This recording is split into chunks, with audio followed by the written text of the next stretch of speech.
L'abaya n'a pas sa place dans nos écoles, pas plus que des signes religieux.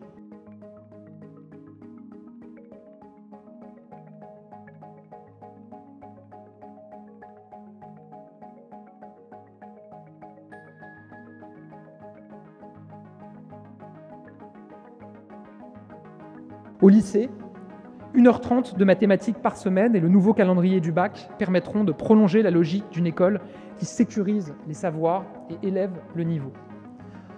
Dès cette rentrée, tous les élèves de première générale bénéficieront à minima d'1h30 de mathématiques par semaine. La suppression des mathématiques, pour ceux qui ne suivaient pas cette spécialité, je le dis, je l'assume, fut une erreur. Les mathématiques pour tous sont donc de retour en première. Et nous avons donc décidé de rétablir au mois de juin les épreuves de spécialité du baccalauréat général et technologique dès cette session 2024. Pour les épreuves orales de français en fin de première, j'ai donc décidé de ramener de 20 à 16 le nombre de textes au programme. Cela permettra de mieux les approfondir et de mieux les préparer en vue des épreuves et de la pratique de l'écrit.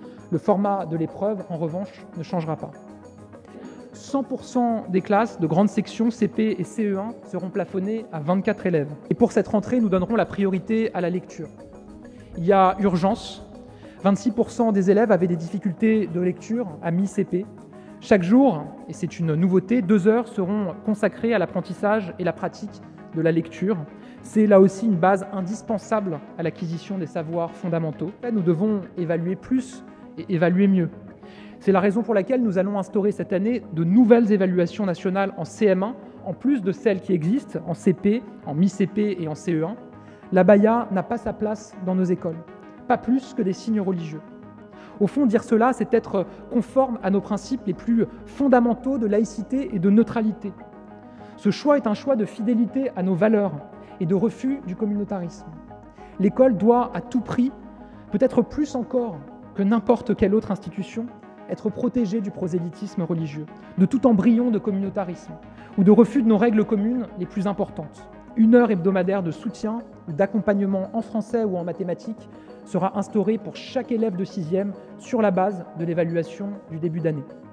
Mais nous n'allons pas le faire à l'aveugle, de la même façon pour tous. Cela se fera par compétence plutôt que par matière. Ainsi, un élève sera amené à bénéficier de soutien en lecture ou en écriture, en fraction ou en multiplication, en fonction de ses difficultés précises.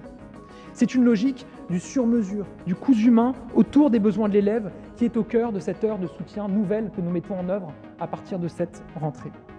Mais en 6e, il y a aussi les élèves qui ont un bon niveau général et qui pourront approfondir certaines compétences pour aller plus loin encore dans ces savoirs, pour élargir leur horizon et densifier leurs connaissances. Par ailleurs, nous généraliserons le dispositif devoir fait à tous les élèves de 6e.